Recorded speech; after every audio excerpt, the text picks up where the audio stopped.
Hello and welcome to Building the Premier Accounting Firm. I'm your host, Roger Knecht, and today is a wonderful day. We've got another great guest that we're going to have on the show as we help you build the premier accounting firm, offering quality accounting services and getting paid what you're worth. Each and every episode we actually release is meant to give you an opportunity to hear from the experts on things that you can be doing in your business to address items or issues that may range from marketing, selling, pricing, to include topics that may involve onboarding clients, retaining clients, client relationships, even in fact for yourself, mental health, and so much more. And today's going to be no exception. We've got an excellent guest on the show today. It's Daniel Alfon. He is the author of Build a LinkedIn Profile for Your Business Success. Daniel joined LinkedIn in the early 2004 years and publishes articles, interviews, and exclusive content about advanced LinkedIn strategies for clients and subscribers, and he has a website dedicated to this. So we've got so much to cover. Daniel, welcome to the show. Roger, thank you very much. It's a pleasure to be part of the Building the Premier Accounting Firm. Thank you. Yeah, now, obviously, I'd like to give some context to the listeners. First of all, let's start with who you are. How did you get involved with LinkedIn, and what took you into this space? With pleasure. Back in 2006, I was a salesperson and I needed to beat my quota, and it started very badly. And then after 2 or 3 months, Roger, LinkedIn simply showed me the name of the person I needed to reach out to within my client base. And back then, this simply slashed my sales cycle by 30%, enabled me to beat my quota. And then I decided to specialize to see what's under the hood. Then friends asked me to train their sales force and their staff. And at one point, I decided it's best to drop everything else and really specializing in LinkedIn in general. And it's been a very bumpy ride, but I enjoyed every second of it. Perfect. I love that. That's an excellent introduction. So you've been with it so long. I'd like to ask if you could just give us a short evolution of LinkedIn, its origins, what it once was, and how it's different today. With pleasure. The essence hasn't really changed, but back when Reid Hoffman and 3 other people launched the concept, social wasn't even a thing, and the whole aspect of networking and online networking was really only nascent. LinkedIn has grown by leaps and bounds. It has close to 1 billion members today. Most of the growth is outside of the US. And Roger, since you hit record, hundreds of people have joined LinkedIn. Every second, 3 people sign up. That is fascinating. And, I like the fact that as it's grown, it's become this networking tool. It's really become this great connector. In fact, it brings to mind this old adage that I'm sure many are familiar with, the 7 degrees of Kevin Bacon. Obviously, you've got your first connections, second connections, third connections. Give us an idea of how small the world is and how connected we are and how LinkedIn actually facilitates that. Great. So the power of the introduction or referral is very important on LinkedIn, and it boils down to decide about your connection strategy. And your connection strategy could be either to go for quality or for quantity. Let's stick with the quality for a second. If you connect with people you know well, that means whenever you run a search and you find someone interesting, like an ideal prospect for your accounting firm, you see the names of your mutual connection. And that means you can leave LinkedIn and message those people, talk to them, and ask them, can you introduce me to Kevin Bacon or to Jane Doe? And whenever they say yes, then the attention we would get is not thanks to our name, but thanks to that person. And if your business is based on trust, referrals could be a great way, a great source of new clients. They're less price sensitive. They come almost pre-sold, and they tend to stay with you longer and be happier. So obviously, if we can leverage the connections we have, we can actually have some good introductions, and we can take those and, like you said, either go for quantity or quality. So I don't want to go off on a tangent too much from this, but I think this is a good time to bring up what's referred to as the SSI, the Social Selling Index. What can you tell us about that score, if you will? Okay, I'm not sure you're going to like my answers, but what I like to focus, I like our audience to focus on business metrics and not LinkedIn metrics. SSI is a pure LinkedIn metric. Yes. like the number of connections we have on LinkedIn, the number of views we have, the number of followers our page has, and stuff like that. But at the end of the day, we need to look into revenues, orders, the growth of our practice, new clients, new inquiries. So I think I wouldn't start with SSI. I would start with the business metrics you want to monitor and you want to achieve. And if your business is based on retaining a number of existing clients and getting new clients start working with you, then LinkedIn is a machine that needs to feed your business, bring you new inquiries, or make you speak with new clients, regardless of your SSI score. Because Roger, what might happen is that your SSI score could increase while your business actually has less revenues. What's more important is our business metrics. I love that you've said that, because what I was going to mention is it's a great metric to be familiar with and know. But once you have that number, I would definitely encourage you not to fixate or look at it for maybe a year and just go to work using LinkedIn, because honestly, it is just like everything in business. It's not what you know, but it's who you know. And LinkedIn affords us the ability to really get into learning who people are, meeting with people, connecting with people, and at that relationship level, grow the business. And then a year later, we can look back on how well we've produced or improved based on the fact that we're now engaged, we're now contributing, we're now participating in the platform, and we're now utilizing it for our business growth. Is that a fair summary of what you've just said? Yes, it's even better than what I said. And had I heard it before, I wouldn't be that violent with my answer. Very good. Well, let's go back to the basics then. Obviously, you said every second 100 people are joining. Let's just presume that for the listeners, many of them either don't have or they do have, but it's very incomplete, a profile on LinkedIn. Let's just begin with that. What is the basic of the profile that they should be aware of and make sure that they build out? Excellent. So the very first suggestion would be to simply run a Google search for a few of their clients and see what comes up. And in many cases, Roger, you'll find that their profile, the client's Google result will be their LinkedIn profile, because Google ranks our LinkedIn profiles very highly. Yep. And that means if we open a LinkedIn account, we need to manage it, and we need to make it professional. LinkedIn is a professional network. It's conservative. It's slow. You could gain a lot of clients with LinkedIn without posting images of cute dogs, cats, and things you baked. So it's a very serious platform. Now, I'm glad that you went with the Google and the search ranking, because what I want to say here is the fact that in essence, it's another website. In essence, it's your web page where you can build out your profile. Lots of times people will refer to this as a resume. I don't like that analogy, but they do start with, okay, you need to have your work history, what it is your skills are, you want to go for endorsements. But the whole idea here is begin with exactly who you are, but then more importantly, we're going to want to take this LinkedIn profile and now draft it as to in our about section and so forth to be specific to what we do for those that we offer services and how they can benefit from interacting with us. Is that a pretty good transition for what they need to be doing as they create or build out their LinkedIn profile? Yes, sir. It's amazing, because that's the exact distinction I'd like our listeners to take away from this, from the beginning of our conversation. Please. If you're looking for a job as an employee, then yes, it makes sense to think of LinkedIn as a CV or as an online resume. But if you're in business, if you run your own business, then you need to think of it as a website. I'm not saying your website. Some of our listeners may have a website, but an extension of our website, if we have one, or a website if in a case we don't have one. And if I could, I'd like to suggest 3 quick questions. Please. Cool. So first question, who's your ideal reader?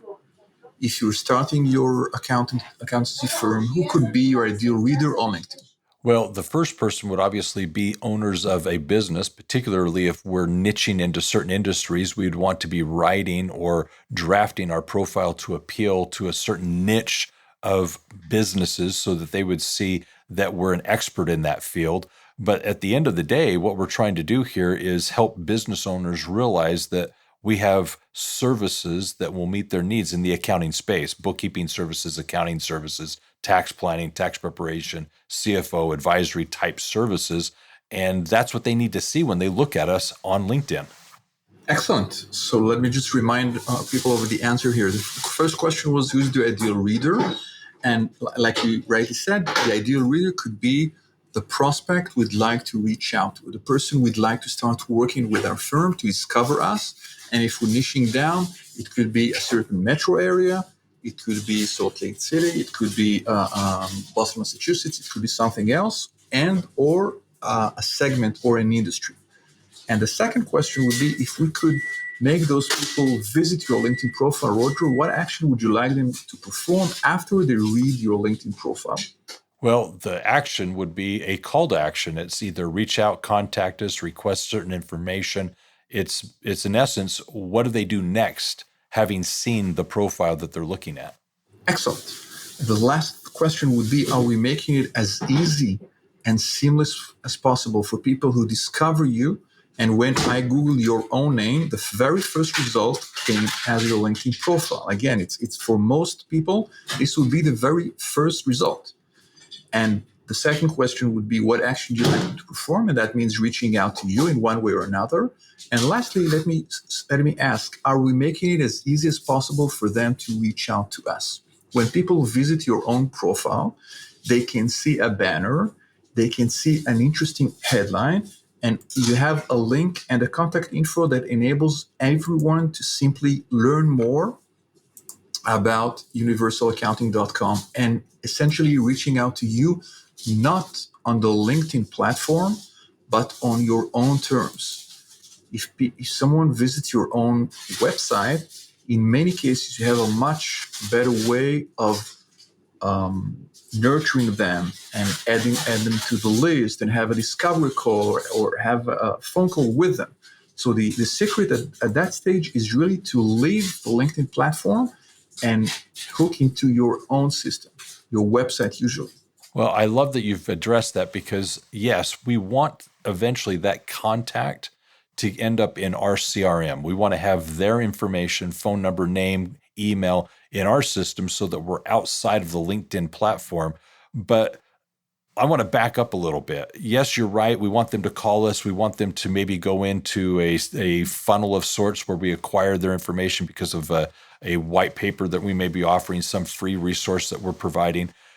Ideally, they're reaching out to us via email or maybe on our website to engage with us. But let's go back to the LinkedIn profile, because we do have two things. If we're a first level contact, we do have access to contact information where that information, email, phone number, so forth, is provided. But there's also the ability to message one another. And I do the messaging quite a bit. Messaging to me is a great way to connect.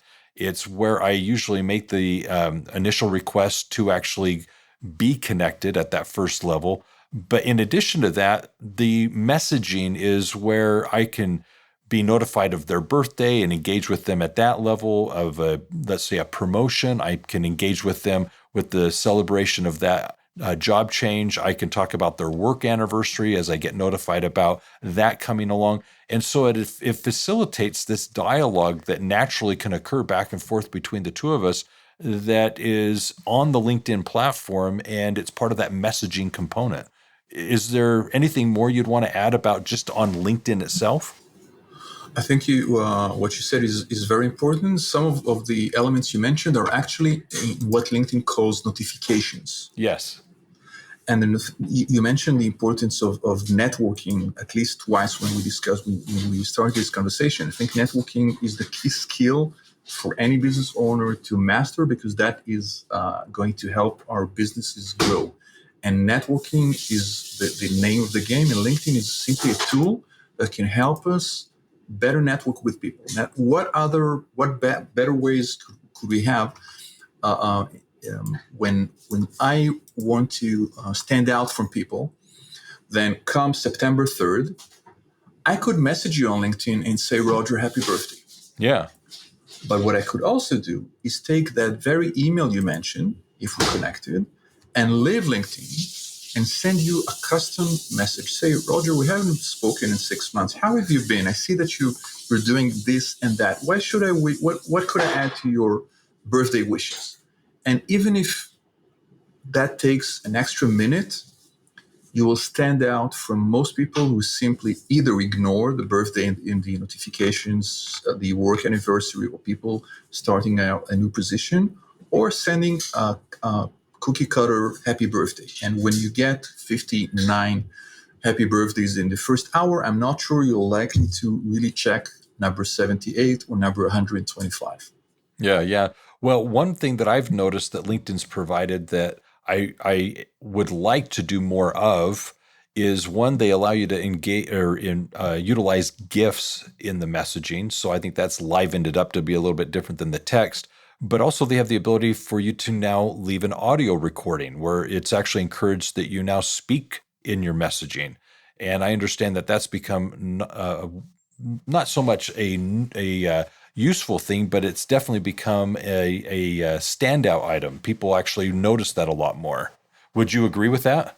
Yes, sir. I would agree. It makes you stand out. Most people don't use it, and LinkedIn often rolls out all sorts of features to either creator mode users or premium users before it rolls out to every LinkedIn user. And the audio element is important. As the host of building the premier accounting firm, you understand the importance of audio. And a lot of people have a better feeling of who Roger is as a person if they listen to a 30-second audio message rather than reading an email from it. So yes, it could be very powerful. Very good. So, Daniel, obviously, there's a profile, there's a way to engage with people within LinkedIn, and we've already talked about the importance of taking that communication offline, outside of LinkedIn, into some other platform, email particularly. What I wanted to talk about now is with regards to the profile. Is there anything that you would want the listeners to understand that they can be doing with their profile that would be a very good step in the right direction, some good advice about it? So what I would suggest very quickly is to add a banner and a featured section and text in the experience section describing the accountancy firm itself. So let's get back to those 3 points. One is a featured section. The best would be basically to your website. So if an accountancy firm has a website, it could feature their website on the featured section. And everything I mentioned is available when you check Roger's profile. You will see the featured section. The second element could be a visual element, such as a banner, or if you're more adventurous, you could add a video cover to it. And lastly, the third element would be text added to the experience section. Where would you describe the services, every service your firm offers? And you should think of keywords and search, because billions of searches are run on LinkedIn. And if you don't describe your accountancy's services, then you don't end up in a prominent search result. Perfect. And if I understand it right, the banner, if you design it correctly, you have the opportunity to change it out on a regular basis. And every time you upload a new banner, I believe all of your connections are notified of the change. Isn't that right?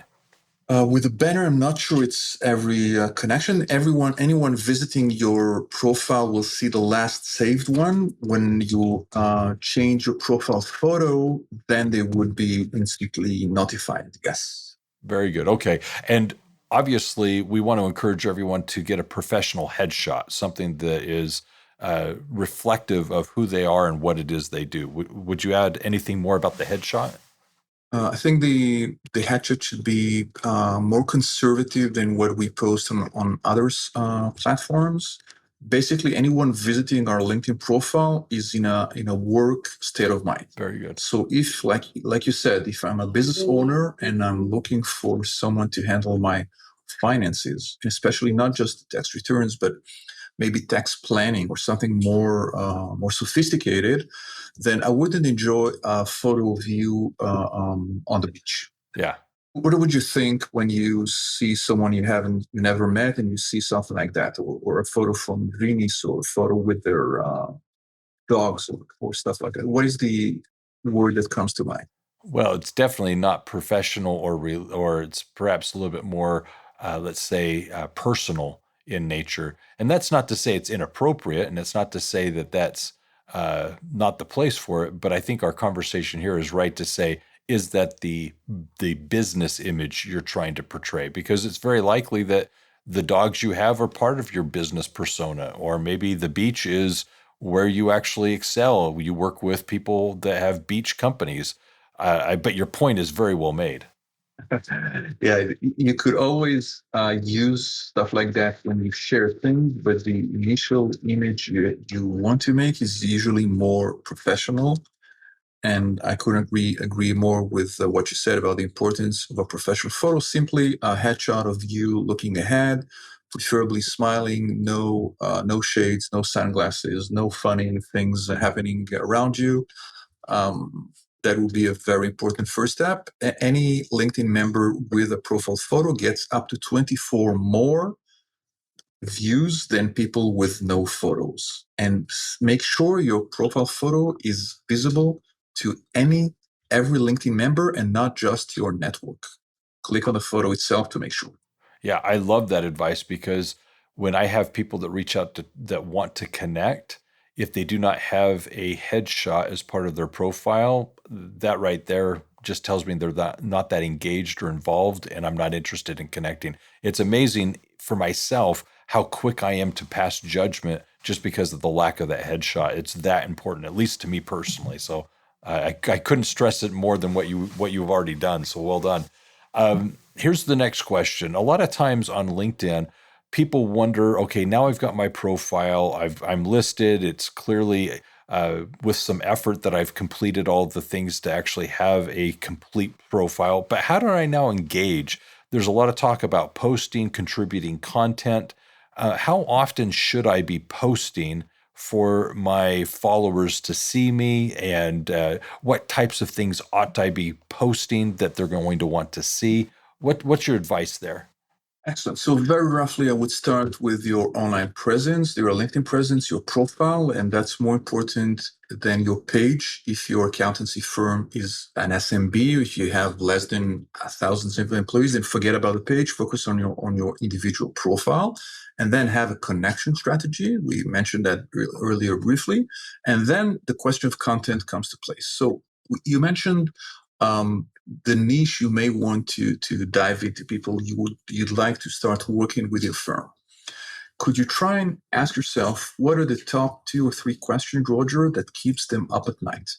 Yeah, so for us in the accounting space, the three things that I always try to emphasize that our clients want to hear us addressing is what we can be doing to ensure that they have money in the bank, cash flow, basically the means to run their business. The second thing that they're interested in is basically profit. What can they do to ensure that they're keeping the most of what they're earning? And then lastly, they want to know that they're able to limit their tax liabilities. What are the things that I can do to keep more of what I have? And that's beyond just the profit. That's obviously the legally lowering tax strategies that might be helpful to me. So, generally speaking, most business owners, those three topics really appeal to them. And if we can address those, speak to those, they're going to listen typically. So if you could start producing content or curating content around cash flow, simply educating your reader about what is cash flow actually, how can you improve it, and what is it in the first place, and then how you can improve your profit, and lastly, how you could limit your tax abilities, providing or writing evergreen educational content revolving around those topics is likely to make people gravitate to your presence on LinkedIn. And then some of them will go to your website and visit universalaccounting.com, or extend an invitation request or message you, do something else. So simply focus on the question they're asking themselves and try to educate them with top of funnel evergreen content. And is there a frequency in which you suggest someone post or contribute content to LinkedIn to remain top of mind with those that are following us? So let's say this: if you have tens of thousands of connections, then your sharing frequency could be daily. But if you decide to connect with people you knew well, then even once a week or once a month should be enough. And even curating other people's content should be enough. You could find a Harvard Business Review educating people about some important points, and you could simply share that. Because as you know, producing content is excellent, but it's quite time consuming and it's not easy for most business owners. Yeah. Simply make sure that the content you do have is shared on LinkedIn. And another quick way to look at it is, instead of shoving it down our connections throat, we could actually join LinkedIn groups or LinkedIn communities where the sort of business owners that we're after, that they will be part of that group. So if we're in tech in around San Antonio, Texas, we would find 2 or 3 San Antonio, Texas groups, and there we would educate people about our services. You don't have to rely exclusively on your connections to do that. Yeah, what I hear you saying, and this is a great next topic, is how you get involved within the LinkedIn communities. And that's where you search and find groups, places where you can go and actually participate, contribute, get involved in conversations that are happening within basically communities, let's say, that are online within LinkedIn. And there's a lot to be done there. I really want to say you've got to be selective as to what you're going to do with your time, because there's so many out there that you can participate in. But nonetheless, these are groups that, especially for your clientele, you may be able to find your ideal client in one of these groups, and simply contributing and sharing information, you'll rise to the top as someone that is an expert in your space and someone that they ought to know.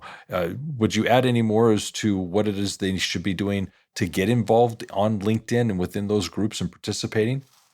Could I give a shout out to a previous episode? Please. Cool. So I was listening to an episode you released with Rachel Fish Yeah. about the importance of leveraging strategic partnerships. And I encourage everyone to go back and listen. I watched it on YouTube, but it's available on universalaccounting.com Yeah. / the podcast. And LinkedIn could be simply one of the ways for you to identify those strategic partners and get introduced to them. Again, LinkedIn hasn't changed the way our brains are wired. It simply saves us time when we can identify and find the exact strategic partner and know who's the right person who can make that introduction. Yeah. The next thing that I wanted to talk about is very quickly the idea of growing the connections that we have. I know I spend time each and every week, in fact, nearly daily, trying to connect with people, doing searches in LinkedIn to find new contacts within the spaces that are of interest to me. What are your opinions about third-party tools to actually help in achieving that? For example, obviously there's Sales Navigator, Mm-hmm. but there's other third-party tools that can be used to actually kind of leverage our time in LinkedIn and help us expand those connections. Do you have any opinions on those? Yeah, my opinion is pretty drastic. I don't recommend using them. Okay. The risk with third party, you mentioned Sales Navigator. Sales Navigator is a native LinkedIn tool that LinkedIn sells. Yep. However, LinkedIn cracks down on most third-party tools, and the risk you're taking is jeopardizing your whole LinkedIn account. Because if um, LinkedIn terms and the TNC we've signed when we signed up specifically say you cannot use third-party automation tools in order to auto-connect or find new connections or visit too many people. And even today, LinkedIn limits the number of new connections you can extend in every week. Yes. So automation has become very dangerous. And if I had to use automation, I would actually use automation for sharing. You mentioned the fact that you could find lots of communities or lots of groups to share on. This is something you can easily delegate to an assistant or an intern. You train them within 15 minutes how to share that piece of content in one group and the second group and the third group, and you can count on them to do it in 20 or 200 more groups. But automating your connection strategy or anything else comes with a price, and we need to be aware of that risk. Yeah, very good advice. Now, one thing I will say is the third-party apps to manage the postings, those can be very useful. I personally use one where I schedule out over the course of the coming weeks different posts that I'm going to do, and it actually allows me to then post it to different platforms, LinkedIn being one of those. And in doing so, it just allows me to sit down and kind of mentally schedule out, okay, what's my narrative? What's my messaging that I'd like to share? And then I can schedule them out accordingly. So I'm glad that that was brought up. My next question is the hesitation that a lot of people have towards using LinkedIn and seeing it as a viable tool to help them grow their business, get the clients that they're wanting to. What is your advice that you have when someone is resistant to using LinkedIn and is reluctant to get involved? If you don't want to grow your business, if you don't want to build a premier firm, then you don't have to use LinkedIn. But if your clients are on LinkedIn, then ignoring that platform is shooting yourself in the foot, because you're leaving the stage for other firms, maybe not as professional as you, maybe less scrupulous than you. And again, because LinkedIn is such a conservative platform, you don't have to invent a LinkedIn personality. Roger, you have your own personality and you can reflect that personality on LinkedIn.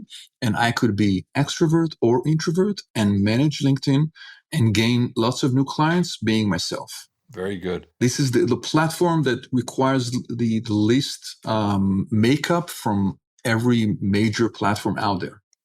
You know, one of the things that I always keep in the back of my mind is the old adage, birds of a feather flock together. And so I make it a point of connecting with those that I have as customers, and with those connections, engaging with them at a professional level. My hope is to, like I said, recognize their anniversaries and so forth. But at the same time, I'm able to now search, and in the search, find who is a second level connection to these people that meet my criteria, have my search interests, and lo and behold, I'm going to find other business owners that may in fact be in the same industry, because that's who my business owner clients associate with. And all of a sudden, I find that business owners associate with business owners. Business owners know people that are in their same space in other marketplaces. And all of a sudden, the opportunities for me to connect, engage with, become, let's say, the expert in their minds really opens up. And I can definitely say that LinkedIn has been very helpful to not only finding, but more importantly, retaining connections with the contacts that I have. Let me do this. I want to change gears. Daniel, obviously, you've been doing this for some time. I'm curious, as a business owner, um, you, I'm sure, work with an accounting firm or an accountant. What feedback or advice would you give to the listeners as to, as a business owner, what accounting information is useful or helpful to you as you run your business? Wow.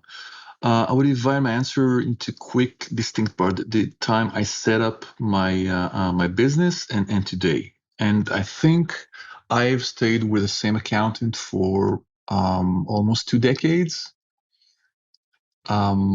And if you service and if you provide value to people who come to you for advice when they have all sorts of stupid questions about setting up their consultancy, you can retain them for many, many years. And I trust my accountant 100%. And the reason I engaged and started working with that accountant is that when I opened my business, I had a chat with that person and we sat down and I asked all sorts of stupid questions. And my accountant was very polite and he showed me the way. And what we did then was simply build trust. I actually opened my business 3 months later, but I remember the time he spent with me, patiently explaining every aspect of the tax uh, things I needed to set up. and now I trust him with everything that is financial. So educate new business owners, even if maybe they're not ready to buy today, but when they do, they will remember you for helping them and providing guidance for them. I love that. The listeners, I'm sure they're aware of the fact that their role is in becoming what we refer to as a trusted strategic advisor is so important to that client relationship. And I'm grateful that you were able to kind of address that as to how helpful that's been to you in your business. But then to tie to it the fact that you've been with the same accountant for 20 years is also proof of the lifetime value of a client. When we work with our clients, there's this perspective of how much they're paying us each and every month for the services we provide. But if we look at that from a lifetime value perspective, we've got clients that aren't paying hundreds of dollars a month or thousands of dollars a month. They are a relationship that ultimately is worth tens of thousands, if not hundreds of thousands of dollars over that course of relationship. And it just demands that we do better taking care of them, interacting with them, educating them, and helping them run their businesses. So I appreciate that insight. So, Daniel, I'm going to wrap this up. I'd like to actually come back to you after doing a quick little summary and have you give a closing thought.